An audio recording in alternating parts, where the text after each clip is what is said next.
Well, that wasn't a bad Thursday night's entertainment, was it?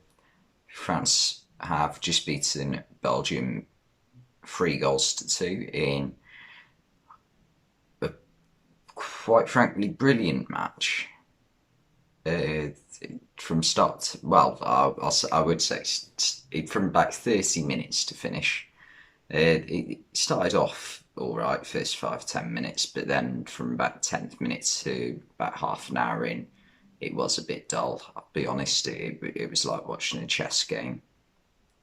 But then Yannick Carrasco scored for Belgium. It was a nice goal, cut inside on his right foot, took the shot early, took everyone by surprise, and went low and hard to the near post. And obviously Hugo Lloris didn't expect it, made it 1-0. Belgium doubled their lead. About 5 minutes later, just before half time, a ball played through to Romelu Lukaku. He spins Theo Hernandez, I think it was, and lashes it into the roof of the net. Brilliant finish, and it's a very Romelu Lukaku goal, if that phrase has ever been used before. If not, I'll trademark it. Uh, and yeah, that made it 2-0 at half time. And in the second half, France just came out a different side, to be fair. But I think one of the things that I keep noticing whenever I watch France, Paul Pogba is a different player for France than he is for Man United. It's not even, I don't even think it's at this point it's because he's, like a lot of people say, oh, it's because he's got N'Golo Kante to do all the dirty work for him at France and he hasn't got that player at United, which I mean is true. He hasn't got number 6 behind him at Man United. But tonight, uh, alongside him, he had Adrian Rabiot, who did very well. But Rabiot isn't really. He's a very, very good player, but he's not what you'd call uh, like world class. Or is that a bit harsh? Maybe that's a bit harsh. But he's not like he's never getting a shout for a team of the year, like being part of the Ballon d'Or team of the year, is he? Like so, I think tonight Paul Pogba was absolutely brilliant, and he nearly scored a stunning free kick in the second half from about 25 to 30 yards out, and curled it, and it hit.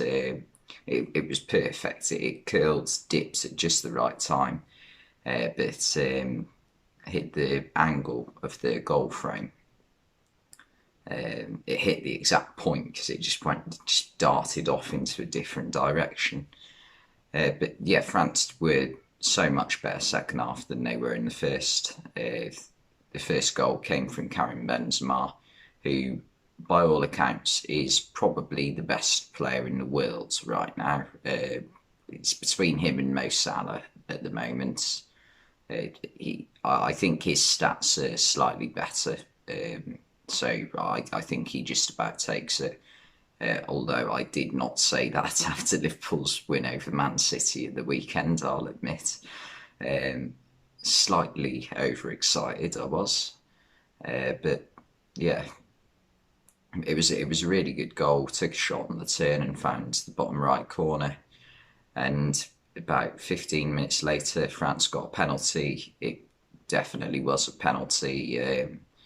Bit of a clumsy challenge from Yuri Tielemans. Tried to get the ball, but just kicked Antoine Griezmann's heel. I thought Griezmann played it really smart to get his foot in the way of the ball when he saw Tielemans was going to try and kick the ball. Um, and you know he knew exactly what he was doing, and he got the penalty. It did take a VAR check to give it, but Kylian Mbappe dispatched it brilliantly into the top right corner. Thibaut Courtois didn't have much of a chance. That I think that was it might have been Mbappe's first penalty in all competitions since the one he did miss for France at the Euros against Switzerland. But he took the penalty really well and equalised it. Equalised it, made it level. We'll go with that. Um, yeah, and then Paul Pogba, like I just said, his free kick would have been a stunning goal. And then Belgium, I think Belgium might have no. Belgium looked like they'd taken the lead through Romelu Lukaku. Nice play down the left-hand side. Yannick Carrasco crosses it in, but Romelu Lukaku is narrowly offside. And once again, it's another, it's slightly different finish, but it's another one that you just like associate with Lukaku. Just runs onto the cross and first time hits it. I don't think. I think Lukaku is a limited player in terms of ability, because he can't dribble with the ball, can he? Really, without looking like he's going to fall over or actually falling over. Like, he just can't keep the ball up with his like the movements of his feet. He just can't keep it under control when he's trying to go at his fastest speed. It's just one of them where he's a big lad, so not everyone has that talent. His talents are in other areas, his finishing ability and his aerial presence, I guess. But the goal was correctly disallowed, and France went up the other end. Theo Hernandez absolutely whacks it in the bottom right hand corner. Thibaut Courtois managed to get a hand to it, but couldn't stop it from going out. When it first came to Theo Hernandez, the first thing that came into my head was Pavard against.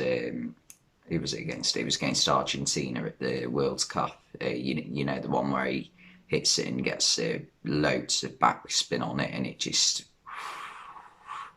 rises as it goes along and nestles into the corner of the goal. I thought it was going to be one of them, but Karim Benzema looked like he'd just put Hernandez off a little bit, so it looked like the shooting opportunity might have gone, but he instead controlled it and hit it and got the reward, scoring a goal, the last minute winner. And France are through to the final against Spain on Sunday, which should be a very good match, meaning that Italy play Belgium in the third place playoff. But when I think that's 2 o'clock and the final's 8 o'clock, so that should be a fun day for watching football. But yeah, anyway, thanks for watching, and I'll see you next time.